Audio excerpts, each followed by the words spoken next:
Kekuatan Architrema hanya bisa digerakkan di bawah 40%. Ia pun kesulitan mengatasi hal tersebut, tetapi ia tidak menyerah dan terus berusaha mengatasi kekuatan Sedakteri yang dirasakannya semakin lama semakin berat. Sedakteri menambahkan kekuatannya sambil bergerak menyerang Architrema. Kedua tangan dan kaki Sedakteri bergerak secara cepat, membentuk gerakan-gerakan aneh seperti laba-laba sedang membentuk jaring, namun dilakukan sambil melayang di atas tanah setinggi 1 meter. Architrema benar-benar kerepotan mengatasi serangannya. Tenaganya dipakai untuk menahan gelombang dan getaran yang dipancarkan oleh Sedakteri sebelumnya. Belum habis kekuatan Sedakteri dinetralisir, sekarang sudah muncul serangan baru. Terimalah manusia Argruma, ini adalah serangan pertama. Sedakteri menerkam Architrema dengan kecepatan secepat kilat. Dengan susah payah, Architrema mengelak. Meskipun berhasil, keseimbangannya terganggu. Dia jatuh terpental. Cepat-cepat dia bangun dan kembali bersiap-siap menerima serangan selanjutnya. Belum sempat menarik napas, serangan kembali datang beruntun. Architrema berusaha menghindari semua serangan. Sekali dia mencoba membenturkan kekuatan Sedakteri, dia terhuyung-huyung kehilangan keseimbangan dan terpaksa berguling menghindari serangan. Ketika bergulingan, Architrema meledakkan energinya ke arah punggung. Dia terpental ke atas dan melayang setinggi 10 meter untuk menghindari Sedakteri. Sedakteri tidak mau kalah, ia kembali melakukan gerakan yang lebih aneh. Gelombang dan getaran dari tubuhnya bertambah kuat. Getarannya menggoncangkan udara. Architrema tidak menyangka gerakan itu. Tubuhnya kembali kehilangan keseimbangan. Namun kali ini ia berada di udara.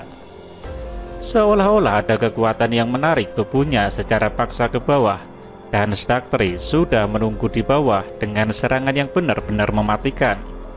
Architrema tidak panik. Dengan kemauannya yang persisten, ia memerintahkan semua energi tubuhnya untuk terpusat di telapak tangan. Dibantu gravitasi dan daya tarik sangat kuat dari Sedakteri, tubuh Architrema meluncur ke bawah dengan kecepatan yang mengejutkan semua orang, termasuk Sedakteri. Dia sama sekali tidak menduga akan diserang seperti itu oleh Architrema. Biasanya lawan akan panik lalu bingung, tidak tahu harus berbuat apa. Tetapi hal ini tidak terjadi pada Architrema. Dia malah mengambil keuntungan dari situasi sulit itu, dan benar-benar menjadi serangan balik yang tidak pernah terbayangkan sebelumnya. Sudah terlambat bagi Sedakteri untuk menghindar. Akhirnya, dengan sekuat tenaga, dia mencoba membentur serangan Architrema. Akibatnya sungguh fatal bagi Sedakteri, dengan disertai ledakan yang sangat dahsyat. Kali ini, getaran yang ditimbulkannya benar-benar mengguncangkan seluruh arena. Penonton segera berdiri dan berlarian menyelamatkan diri. Semua orang panik, kecuali sang ratu. Dia tetap tenang di tempatnya, tanpa bergeming sedikit pun. Tubuh Sedakteri terpental sangat jauh dan berguling-guling. Ia membentur dinding arena. Tumbukannya membuat dinding runtuh dan menimpa tubuhnya sendiri. Sementara itu, Architrema kembali terpental cukup jauh ke atas. Dengan gerakan cepat, ia melakukan salto beberapa kali, mendarat dengan empuk di tanah dan berdiri tegak dengan nafas yang sedikit memburu. Para penonton berdecak kagum melihat gerakan salto indah Architrema. Lebih kagum lagi melihat kondisi Architrema yang seperti tidak habis bertempur berat, meskipun bajunya kotor akibat pergulingan tadi, tetapi wajah Architrema tidak menunjukkan rasa lelah atau pucat setelah bertarung. Architrema bergegas menghampiri Sedakteri dan menyingkirkan runtuhan bangunan di sekitarnya. Sedakteri terlihat lemas dan tidak berdaya, tetapi masih dalam keadaan sadar. "Sedakteri, engkau tidak apa-apa," ucap Architrema. Sedakteri menggeleng lemah. Ia tersenyum pahit. "Engkau memang hebat, manusia Argruma. Bangsa Lemurian memang memiliki kemampuan yang luar biasa. Tetapi engkau berbeda dari para Lemurian lain. Sebenarnya siapakah engkau? Sedakteri mencoba berdiri dibantu oleh Arkitirema. Aku memang berbeda dengan Lemurian lainnya. Kekuatanku ini dibantu oleh sejajarnya 12 planet di tata surya kami. Sedakteri mengangguk paham. Kalau begitu, aku tidak menyesal dikalahkan olehmu. Kekuatanmu itu adalah anugerah dari Sang Pencipta. Jarang sekali di jagat raya yang memiliki kekuatan seperti itu. Tentu saja tidak bisa dibandingkan dengan Adama. Tetapi hal ini sudah sangat luar biasa. Mari kita menghadap Sang Ratu. Mereka berdua menghadap ke arah Sang Ratu Ceretar Palon. Arkitirema memandang wajah Sang Ratu. Ia tidak lagi melihat bayangan keangkuhan di wajahnya yang seperti biasanya. Saat ini, tatapan matanya berubah menjadi lembut. Sang Ratu Ceretar Palon berkata kepada Arkitirema, "Sang terhormat Arkitirema, aku mengagumi kekuatan dan jiwamu. Engkau bertempur tidak didasari kemarahan dan kebencian. Melihat caramu bertempur, engkau cenderung hanya mempertahankan diri.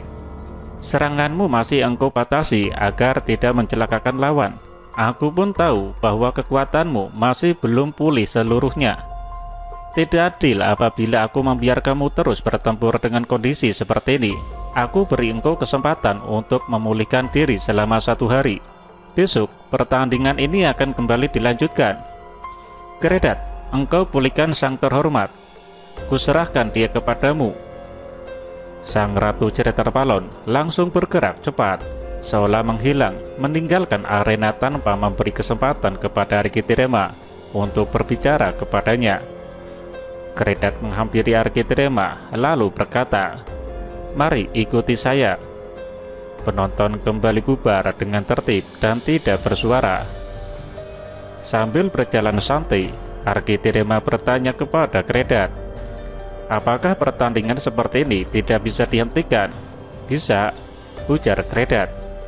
Arkitirema girang mendengarnya. Keredat melanjutkan, "Tetapi engkau harus mati. Nanti pertandingan otomatis akan berhenti." "Itu sih bukan jawaban. Benci banget rupanya kamu pada saya ya?" Arkitirema menyahut sambil bersungut-sungut.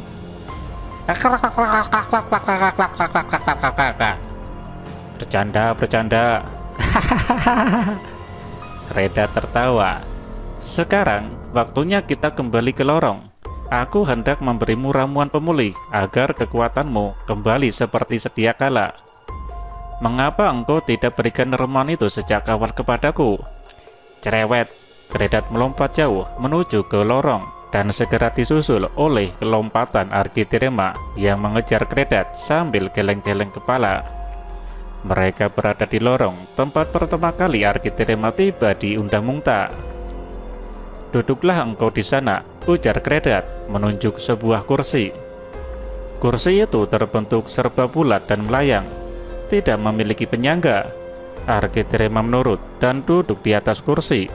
Seketika kursi itu berubah menjadi seperti penyangga dan membuat Arkitirema berbaring dengan lebih nyaman. Kursi itu bergerak seperti mengayun-ayun, membuat Arkitirema terlena dalam ayunan dan mengantuk. "Jangan tidur dulu," suara Keredat membangunkan Arkitirema yang mengantuk. "Sebelum tidur, kau harus minum ramuan ini." Sekali lagi Arkitirema menurut. Keredat menyodorkan sebuah gelas berisi ramuan berbau aneh. Ramuan itu berwarna coklat dan sangat kental seperti jeli. "Ayo, cepat diminum. Tidak akan habis hanya dipelototi seperti itu," Keredat berujar sambil tersenyum lebar. Sambil mengkerenyitkan hidung, Arkitirema meminum ramuan itu sampai habis dan tidak tersisa. Rasanya tidak enak, antara bau amis dan pahit. Namun tidak digubrisnya. Dia percaya pada Keredat. "Enak rasanya ya?" "Hahaha." Keredat bertanya sambil tertawa melihat ekspresi Arkitirema ketika meminum ramuan. Arkitirema tidak menjawab. Ia merasakan gelombang hawa yang sangat kuat menerobos berbagai arah di tubuhnya dan menimbulkan rasa panas. Badannya mengeluarkan keringat yang besar-besar. Bertambah satu lagi pengalaman baru baginya. Selama ini dia tidak pernah mengeluarkan keringat. Energinya terlalu besar untuk memaksa tubuhnya mengeluarkan keringat. Energinya terlalu besar untuk memaksa tubuhnya mengeluarkan keringat. Rasa panas itu semakin lama semakin hebat. Kredat yang tadi tertawa melihat wajah Arkiterema sekarang menjadi heran dan penuh tanda tanya. Dia melihat bahwa ini bukan reaksi dari ramuan pemulih. Apa yang kau rasakan? Kurasakan hawa panas berkeliaran di sekujur tubuh. Seperti ada gelombang energi yang hendak meledak. Itu bukan ciri ramuan pemulih. Ramuan pemulih tidak berdampak seperti itu. Pasti ada sesuatu di tubuhmu. Aku tahu. Apakah engkau sudah mengeluarkan gas racun di tubuhmu? Arkiterema menggelengkan kepalanya. Pantas ada gejala seperti itu. Seharusnya kau tadi membuang semua gas racun dan gas penyembuh yang ada di dalam tubuhmu. Jangan digabungkan lalu dipertahankan. Ini adalah akibat ulahmu sendiri. Nada bicara Kredat mulai marah. Arkiterema menjawab dengan senyuman. Aku perlu tempat yang lebih luas. Sebaiknya aku keluar dulu.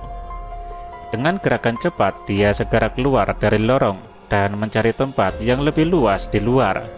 Kredat mengikutinya dari belakang. Ia menjadi cemas karena takut disalahkan oleh sang ratu Ceretar Palon.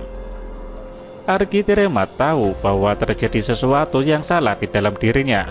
Telah terjadi kontradiksi antara gas penggabungan dengan ramuan pemulih, sehingga menimbulkan rasa yang tidak menentu seperti ini. Ia mengambil sikap hambala di tempat yang lebih luas yang terletak agak jauh dari lorong dan sangat jauh dari Barca. Sebuah sikap yang memang bisa berfungsi juga untuk mengetahui secara psikis apa yang terjadi di dalam tubuh apabila mampu menggunakannya dengan baik. Diperhatikannya dengan seksama apa yang terjadi pada peredaran darahnya, pada mitokondria, pada energi dan perputarannya. Selang beberapa menit kemudian, dia sudah menemukan jawabannya. Ternyata, gas penggabungan tersebut berlawanan dengan ramuan pemulih.